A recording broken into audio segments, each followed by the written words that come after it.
John s'est lié d'amitié avec Madame Nicole Newman à la maison de retraite où il travaillait. Ses collègues se sont moqués de lui pour cela, mais il s'en fichait. Cependant, le fils de Nicole a découvert et l'a emmené. Des mois plus tard, John reçoit un paquet par la poste et est choqué par son contenu. Lorsque Nicole Newman est amenée au Palm Garden de Tampa, une maison de retraite, elle est devenue dépressive comme beaucoup d'autres résidents. Ainsi, John est chargé de s'occuper d'elle pendant ses premiers jours. En fait, tous les employés avaient un horaire rotatif avec les résidents, mais le jeune homme a remarqué que Madame Newman ne s'améliorait pas. Habituellement, les résidents finissent par s'adapter à leur nouveau cadre de vie et commencent à nouer des liens avec les autres. Cependant, John a vu que cette femme âgée ne le faisait pas. Elle ne voulait pas essayer, alors il est resté avec elle. Ils ont rapidement développé un lien et ont joué aux échecs ensemble tous les après-midi. CIST alors qu'elle a finalement commencé à sourire. John n'était pas le meilleur joueur, mais Madame Newman était plutôt brillante et lui a appris quelques mouvements délicats. Tu t'améliores tellement, John. Un jour, tu me battras, disait la femme âgée pendant l'une de leurs parties. John sourit, sachant que cela n'arriverait peut-être jamais. Toutefois, il était heureux de savoir que Nicole a fini par changer. Malgré leurs horaires rotatifs avec les résidents, John a demandé à s'occuper de Madame Newman tous les jours, et il a fini par la considérer comme une grand-mère. Cependant, ses collègues, Mark et Frida, se moquaient parfois de lui. John. Tu as une liaison avec Madame Newman? Tu parles d'une histoire d'amour entre mai et décembre? Se moquait Mark tandis que Frida gloussait. Nicole avait plus de 80 ans, et John avait une vingtaine d'années, tout comme ses collègues. Mais il avait l'impression d'être plus proche de Madame Newman que des personnes de son âge. De plus, John n'a jamais eu de grand-mère. Tous ses grands-parents sont morts avant sa naissance, et il n'a pas eu d'autre influence avec des personnes âgées dans sa vie, à part ses parents. Par conséquent, Madame Newman a commencé à avoir une grande importance pour lui. Mais John savait que s'il se montrait offensé par les paroles de Mark, elle ne ferait que s'amplifier. La seule option était de les ignorer et d'espérer que Nicole n'entende jamais rien. Ce Noël-là, John découvre que le fils de Madame Newman, Michael, ne viendra pas la chercher, car il part en voyage à Aspen. Elle était alors si triste les jours précédant les vacances qu'il l'a invitée chez lui. En effet, il a été difficile d'obtenir l'autorisation de la faire sortir de la maison de retraite, mais John y est parvenu, et ses parents ont été plus qu'heureux de l'accueillir chez eux. Madame Newman s'est beaucoup amusée, et John est devenu son confident depuis. De plus, elle s'ouvre enfin aux autres résidents, et ses inquiétudes s'apaisent, même s'il l'invite toujours à des dîners chez lui. John l'a même emmené au cinéma à un moment donné. Un jour, le fils de Nicole a appelé la maison de retraite et a piqué une crise. John, le fils de Madame Newman, vient d'appeler et s'est plaint que vous sortiez sa mère, lui dit Melinda, la réceptionniste, dans la salle de repos des employés, un matin. Quoi? Pourquoi? Il ne vient pas la voir, alors quel est le problème?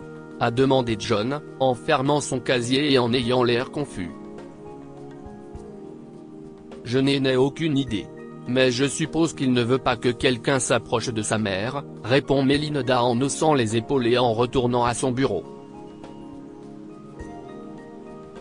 John a demandé à Madame Newman ce qu'il en était, et elle a poussé un long soupir. Oh, je n'aurais pas dû lui parler du repas de Noël ou de nos sorties. Il est devenu si bizarre. Il a commencé à me dire que les gens profitent des personnes âgées dans les maisons de retraite. Je lui ai dit qu'il était fou, mais bon, s'écria la femme âgée. Tous deux décidèrent d'ignorer la plainte de Michael, mais apparemment, quelqu'un à la maison de retraite lui donnait des nouvelles d'eux. Et un jour, il a simplement emmené Nicole hors de l'établissement, expliquant que sa mère vivrait désormais à la maison, et si est tout. Si est la dernière fois que John l'a vu. Ils ont essayé de rester en contact, mais apparemment, Madame Newman ne pouvait parler au téléphone que pendant quelques minutes. Quelques mois plus tard, la femme de Michael a appelé à l'improviste pour lui annoncer que Nicole était morte. Je sais qu'elle aurait voulu que vous le sachiez. Je n'ai jamais été d'accord avec les actions de mon mari. Madame Newman était une bonne âme mais très vive. Elle n'aurait laissé personne profiter d'elle. Quoi qu'il en soit, le service funéraire est ce soir. J'espère que vous passerez, a expliqué la femme en lui donnant l'adresse.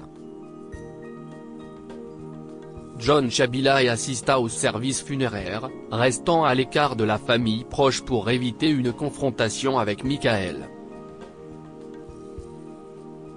Bien que le fils de Madame Newman ignorait à quoi il ressemblait. Quelques jours plus tard, John a reçu un paquet de Madame Newman. Il contenait son journal intime, et il s'est assis dans son lit pour le lire. Cela l'a fait pleurer à chaudes larmes. Dans sa lettre, la femme âgée écrivait comment elle avait commencé à le considérer comme un fils et combien elle appréciait tout le temps passé avec lui. Je vous aimais, Nicole. Vous étiez la seule grand-mère que j'ai jamais connue, s'est murmuré John en essayant de sécher ses larmes. Il a utilisé son autre main pour tourner la page et soudain, une lettre est tombée. Cher John, s'il te plaît, appelle mon avocat, Monsieur Bergman, et il t'aidera à trouver ce que j'ai préparé. Je te laisse une grande partie de mes économies. Je ne peux pas tout te donner, car mon fils ferait une crise. Je ne savais pas à quel point il était avide jusqu'à ce qu'il me sorte de la maison de retraite où il m'avait forcé à aller. Mais je ne veux pas qu'il ait cet argent. Il a déjà tout le reste, et mon autre fils mérite quelque chose. Cependant, j'ai dû procéder de cette façon pour éviter tout problème. M. Bergman vous donnera tous les détails. J'espère que vous apprécierez cet argent, et que vous continuerez à être l'homme merveilleux qui m'a aidé. Certaines personnes se lancent dans les soins aux personnes âgées parce qu'elles n'ont rien de mieux à faire. Mais tu es fait pour ça. Tu me manques terriblement, et je t'aime. Sincèrement, Nicole. John n'arrivait pas à croire que Madame Newman avait fait quelque chose d'aussi merveilleux pour lui. Il a pleuré encore cette nuit-là et a continué à lire son journal jusqu'à ce qu'il s'endorme. John a reçu les économies de Madame Newman bien assez tôt, et son fils Michael ne les a jamais découvertes. Le jeune homme a gardé l'argent pour son avenir et a continué à s'occuper de ses patients. Il a rencontré de belles personnes sur son chemin, mais il n'a jamais oublié Madame Newman, sa grand-mère. Que pouvons-nous apprendre de cette histoire? Certaines personnes sont destinées à des emplois spécifiques. John était destiné à devenir un soignant parce qu'il voulait sincèrement aider les gens. Ce n'est pas toujours le cas. N'oubliez pas vos proches âgés. Le fils de Madame Newman l'a abandonné parce qu'il pensait que quelqu'un d'autre pourrait prendre son héritage. Au final, il a eu ce qu'il méritait. Partagez cette histoire avec vos amis. Elle pourrait égayer leur journée et les inspirer. Lire aussi, une femme pauvre s'occupe de sa grand-mère malade et hérite de son vieux canapé à son décès. Histoire du jour. Cette histoire est inspirée par l'histoire d'un de nos lecteurs et écrite par un rédacteur professionnel. Toute ressemblance avec de véritables noms ou lieux est une pure coïncidence. Toutes les images sont utilisées uniquement à des fins d'illustration. Partagez votre histoire avec nous. Elle changera peut-être la vie de quelqu'un.